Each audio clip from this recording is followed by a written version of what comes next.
یہ انداز بتایا جاتا ہے کہ شاید واقعہ کربلا رونے دھونے کا نام ہے، حالانکہ بات یہ نہیں ہے۔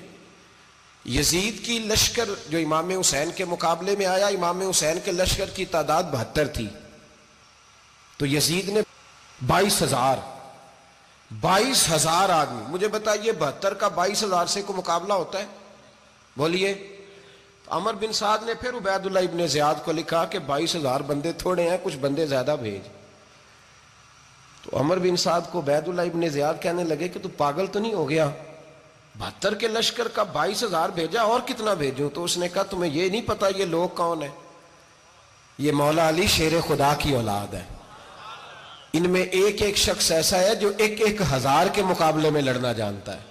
تو یہاں کمزوری دکھائی جاتی ہے، ہمارے بچے سمجھنے لگے ہیں کہ یہ شاید کوئی ایسی داستان ہے، اور اس طرح کا ماحول ٹی وی پہ میں دیکھ رہا تھا، اس طرح کا ماحول بنایا جاتا ہے جیسے کوئی خوف ہے، یعنی واقع کربلا کوئی ایسا واقعہ جسے دیکھ کے خوف طاری ہو جائے، بچے راتوں کو ڈریں، وہ اکیلے درخت دکھائے جا رہے ہیں اور تیر دکھائے جا رہے ہیں۔ او یار، کیا قوم کی تربیت کر رہے ہیں؟ واقع کربلا حوصلے کا نام ہے، دلیری کا نام ہے۔ سنیں بات اصل میں کیا تھی، بڑے ٹھنڈے دماغ سے میری بات کو سمجھیے گا۔ حضرت مولا علی شیر خدا کے بعد مسلمانوں کے متفقہ امیر بنے تھے حضرت امیر معاویہ۔ انہیں امیر کس نے بنایا تھا؟ امام حسن نے، حضرت علی کے بڑے صاحبزادے۔ حضرت امام حسن نے ان سے صلح کی، انہیں خلافت دی، اور صحیح بخاری میں نبی پاک نے فرمایا تھا میرا بیٹا حسن سردار ہے، جب مسلمانوں کی جماعتوں میں لہو بہہ جائے گا تو حسن ان کی صلح کرا دے گا۔ وہ صلح امام حسن نے کرائی، جناب امیر معاویہ امیر بن گئے۔ حضرت امیر معاویہ رضی اللہ تعالیٰ عنہ بڑا پیار کرتے تھے نبی پاک سے، بڑا احترام کرتے تھے حضور کے خاندان کا۔ ان کی جو اجتہادی خطائیں ہیں وہ اپنی جگہ پہ موجود ہیں، چونکہ امام حسن نے ان سے صلح کر لی، لہذا ہم بھی ان کے بارے میں کوئی جملہ کہنے کے مجاز، ہماری مجبوری امام حسن ہے، اس لیے کہ جسے امام حسن صحیح کہے پھر امام حسن کے ماننے والے کو اسے غلط نہیں کہنا چاہیے۔ حضرت امیر معاویہ رضی اللہ تعالیٰ عنہ کا جب وصال ہوا تو حضرت امام حسن پہلے ہی ان سے وصال کر گئے، آپ کو زہر دے دیا کہ آپ شہید ہو گئے۔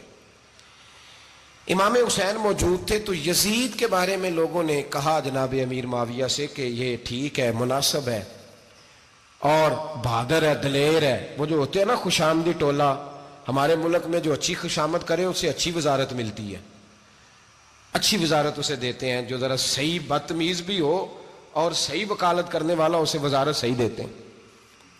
تو حضرت امیر معاویہ کے گرد بھی کچھ ایسے لوگ تھے، انہوں نے آپ سے کہا کہ یزید کو نامزد کر دیں، تو آپ نے یزید کو بلایا، حوالہ مجھ سے دیکھ لیجئے گا، بلا کے فرمایا کہ 3 بندوں کے سامنے اپنی خلافت پیش کرنا، اگر وہ تجھے مان جائیں تو امیر بن جانا، نہ مانے تو چپ کر کے گھر بیٹھ جانا۔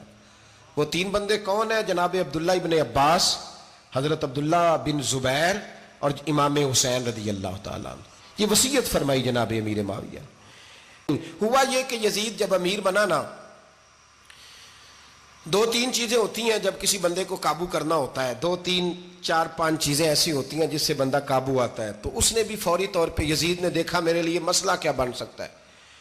ولید بن عتبہ اس وقت مدینے کا گورنر تھا، یزید نے اس کو خط لکھا کہ امیر عرب کا رواج آج بھی ہے کہ جب تک نئے خلیفہ کی بیعت نہیں ہو جاتی پرانے کے انتقال کی خبر ہی نہیں دیتے، اس کو رکھے رکھتے ہیں، یہ ان کا طریقہ ہے۔ وہ کہتے ہیں کہ ولی عہد اچھی طرح قبضہ کر لے پھر بتائیں گے۔